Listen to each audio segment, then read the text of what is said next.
Do you know what else is translucent green? Actually, it was translucent green. And orange. And orange, and purple, and Red? smoke grey. Yeah, there was a red and white one. Yellow? Ice blue. There was no yellow. Would you be talking about a Nintendo 64? Nintendo 64! Nintendo 64! And ladies and gentlemen, this year the Nintendo 64 turned 25. If you remember having the Nintendo 64, hi, Oh you're my God. old. What is that commercial? This commercial we can see on screen here is the original Australian commercial for Super Smash Brothers. Why have they all bum rushed Donkey Kong? Because they're walking through a field and the turtles Happy Together is playing. And then they just turn and start beating the snot out of each other. It's great. It's one of the greatest commercials ever. But I have here some facts that you may not know about ye olde Nintendo 64. So I'll go first, Floppy, and we'll go backwards and forwards for a couple if you like. Done. So very first fact I have here to celebrate 25 years of the Nintendo 64. The final Nintendo 64 cartridge game ever made was Tony Hawk Pro Skater 3 and was released in 2002. You know, part of me has thought, I'll never own like a full collection of a game console. What if I just got the very first game and the very last game that ever came out on that console? I reckon that'd be a cool thing to have in your collection. What was the first one? It would be one of the launch games, so like Mario 64 or Pilot Wings. Would you get all of the launch games? I don't know if I'd get all of them, but I don't know. It's something I'm still toying with. I've still got more holes to fill in my current Pilot collection. Wings around. Yeah. Anyway, next. Next one is when developers started working on it, they gave it the codename Project Reality. It was later named the Nintendo Ultra 64 in honor of several toys made in the 1960s, such as the Ultra Hand, although this name was shortened to just the Nintendo 64, as Konami held a trademark on the name Ultra Games. So in Japan, a lot of things are called Ultra. Ultraman! Ultraman being one of them. And it You like comes Ultraman? from... Yeah, I love Ultraman. It comes from... I me. can't remember when it was. I think it was back in the 60s. Japan had never performed well in the Winter Olympics. And then there was a very famous ice skater who performed a move, and she called it the Ultra something. And that move allowed her to win the gold medal for the first time in the Winter Olympics for Japan. The Ultra triple head kick. Something spin. like that. But the Ultra became really, really famous, which is why they had the Ultra Hand that Nintendo released. It's why we have Ultraman. It's all as an homage back to this figure skater back in the 60s. I saw as well the other day that someone's got an Etsy shop where they're making up T-shirts, and one of them's got an Ultra 64 T-shirt. And I'm so tempted to get it. I remember when I was craving information about the then Nintendo 64, and we knew it as Project Reality, and then as the Ultra 64. In fact, one of my old NMS magazines I've got there, they've got a full write-up still calling it the Ultra 64. And oh man, I am just so nostalgic for it. I think I might actually wait till payday and get one of those shirts. Yeah. The Nintendo 64 was a groundbreaking console, being the first ever console to feature 3D graphics, and the Nintendo 64's controller was also the first controller to ever feature an analog stick. And to break your hand. So there you go. So Mario 64 was the very first 3D third-person adventure game. Ever. Very first one. So every 3D adventure game you've played, Ghost of Tsushima, Tomb Raider, all of those games, thanks to Mario 64. So Nintendo does innovation very, very well. And if you've played a PlayStation or a PlayStation 2 or an Xbox and you've had fun with their little controllers using their little thumbsticks, again, Nintendo 64 was the very first one to come out with that. Nintendo 64, also the very first console to make you burn a hole in your hand after playing Mario that Party. goddamn Mario Party game going like this, and ruined a majority of Nintendo 64 controllers in the process. How many people in the chat have replaced 64 analog sticks? Game Boy Dad has made a living out of it. Yeah. You know what else they did really, really well? Mm-hmm.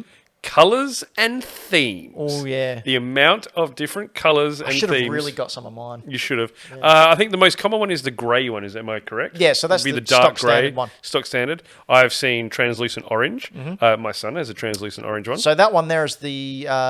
there's one in Japan called the Daiso one. Not the Daiso one. Something else, not Daiso. But it's another company store. But yeah, Fire Orange it's called. Yep. A fantastic range. So they had... there was the that's about teal. $300 worth. It's worth now. It was like a greeny teal. So the green one was from Donkey Kong 64 pack-in. Yep. And the most valuable part about the Donkey Kong 64 pack-in is actually the silicon glove that goes over the Nintendo 64 controller. Because they're so brittle, they just kept falling apart. So if you can find one of them now, they go for big bucks. There was, if I remember, there was 2 themed Pokemon ones. There was a blue and yellow and an orange and yellow Pikachu ones. There was a PAL version one, And an which NTSC. just had stickers down the side, Yep. and that was blue and yellow. Yep. And then yes, there was 3 colors in Japan. There was a light blue, a dark blue, and a orange with Yeah. Pikachu on the side And it was and his embossed. cheeks. Was it not Yeah. embossed? No, embossed. It was actually built on. Excuse me. You're doing well today. Oh, it's cold air. There was a Pikachu that came over the top, and his foot was the reset button, and his That's little right. cheeks, his power Yeah. sacks were the good old electricity meter. And I mean, I personally have, I don't know, I've got a red controller, green controller, grey controller. Yeah, well, there was also a translucent purple. There was also yeah. a gold one that came out for Toys R Us. Yep. Toys R Us exclusive. There is, Japan had a Toontone, a watermelon, and a nice blue. There's a whole heap of consoles. I've been really, really tempted to go back and try and collect some of them. I've got 6. They're getting really pricey now, so I'm not sure. That's enough. See, that's the problem with my collection. I'm at the point now where the things that I need to build on it, it's getting real expensive. Yeah. And just getting more and more expensive as the years go on. Excellent.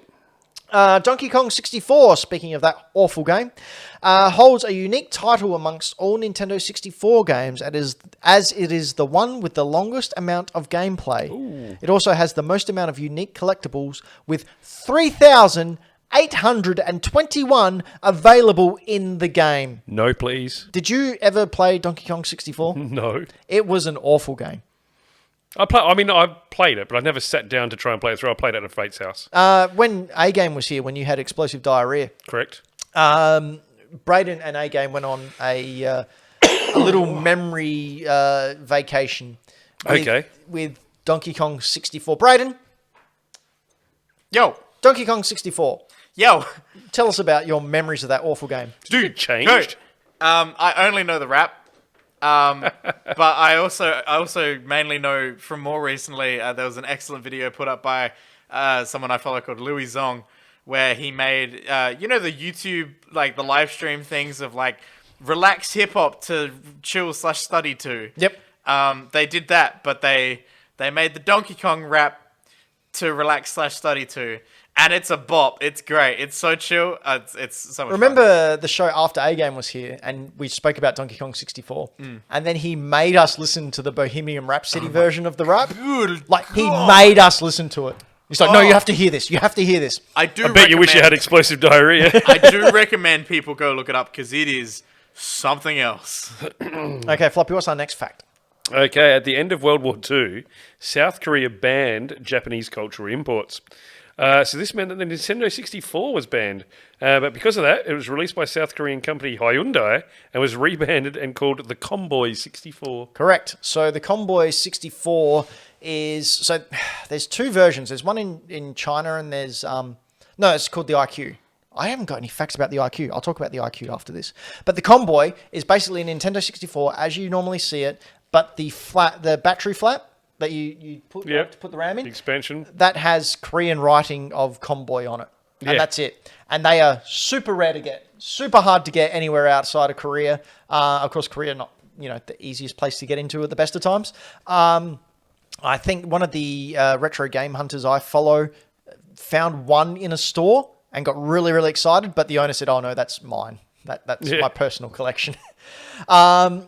The IQ, same deal, but within China. China didn't allow Japanese imports. So they had the IQ, which was a Nintendo 64, but it was just a controller. And it looked like this big UFO with 2 handles on it. And the games were on there. And you took out a memory card and loaded games on through kiosks. I haven't got one. Again, really super expensive. I do have a DS, though. A DS SP that is an IQ. It's not branded Nintendo. It's branded IQ because it's from China. Right. That's pretty cool. And I managed to pick that up for super cheap because someone didn't know what it was. And me being the person that I am, didn't tell them. Ooh. I need it for my collection. It's up there. Okay. Right. When the Nintendo 64 first came out, it only had 2 games available to users across the world. So, for example, in Australia, we had Mario 64 and Pilot Wings. They were the only 2 games you could play. That was it. That was it. Pilot Wings, single-player game. Mario 64, a single-player game. But a friend of mine, I still remember it, we got his Nintendo 64 on launch day, bought 4 controllers. No reason. Just, he was a Nintendo fan. He's prepared. Yeah. In Japan, however, they got a third game called Seiko Habu Shogi. It was a train game. It was a what? It was a train game. I don't know. What? What did you do? You were a conductor of a train and they had to make sure the trains arrived on time and they departed on time and control it like Flight Sim, but for trains. That sounds rubbo. Well, it didn't come out here.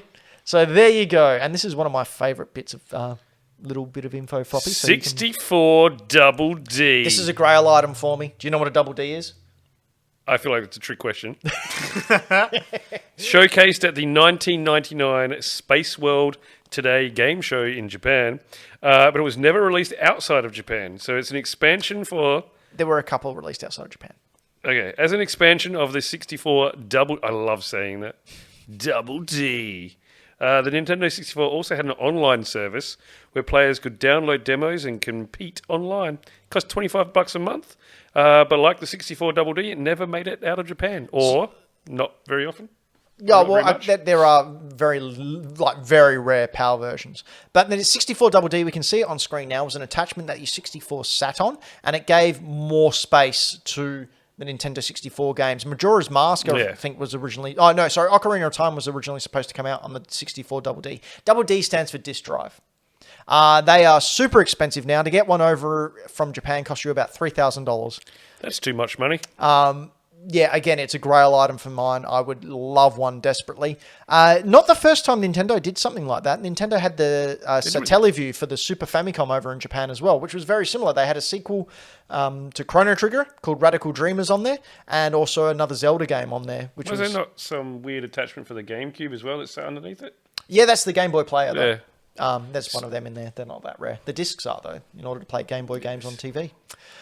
Right, GoldenEye 007. Woo! We all played this. Let's face it. This is the game that got everyone into Nintendo 64. Was made by only 9 people who threw ridiculous. a multiplayer in at the last minute. So GoldenEye was, I think, well known for being the multiplayer game. I used to come home from high school with my friend and we'd sit there and we'd play it for hours, unlocking everything, trying to get perfect scores in 007 mode. It was great. Programmer Steve Ellis of GoldenEye 007 says, quote, "One of the things that always strikes me as crazy in retrospect is that until something like March or April of 1997, there wasn't a multiplayer mode at all. That's crazy. It hadn't even been started. It really was put in at the last minute, something you wouldn't dream of doing these days, and it was done without the knowledge or permission of management at Rare and Nintendo. The first they knew about it was when we showed it to them working. However, since the game was already late by that time, if we hadn't done it that way, it probably never would have happened." Can you imagine what would a GoldenEye have been if you couldn't be Odd Job and just ducking everyone? It would have been not the classic game that we all remember it to be. I played it a couple of months back with some friends. It's hard. It's not great. It's not an easy time. It's not a fun time. I used to be really good at it. Like, I used to be the type of person who knew all the spawn points. So I'd grab the remote mines and just put them all in the spawn points. So you die and respawn, respawn. I hated people like you. Yeah, and I wasn't even one of the good 007 players. It's ridiculous. But there's some facts for the Nintendo 64 celebrating its 25th anniversary. As I said at the start, just remember, if you had a Nintendo 64 when you were younger, you're an old person now. Nintendo 64 is the first Nintendo console I played. Really? Mm-hmm. I'd never had a Nintendo, and I didn't meet anyone that had a Super Nintendo or an original Nintendo until after I met someone that had a 64. Well, there you go. And if you have a Nintendo 64 at home that you don't want, give it to me. Me. No, he's got 6. I've got more than 6. 1, 2, 3, 4, okay, 5, 6, make 7, my case for me. 8. I've got 9. There you go. 10. I got including 1. Japanese ones. 2. Got a Japanese one for $5. It was great. Fantastic. Japan got a Nintendo 64 for $5. Didn't have any of the cables or anything. Not a problem. Didn't have a memory pack. Oh, that's a problem. Went into a store. They had a box Donkey Kong 64 in there for $20. And guess what that came with? Memory pack. I've got the box in Donkey Kong 64. No memory pack. Oh. Can't play it.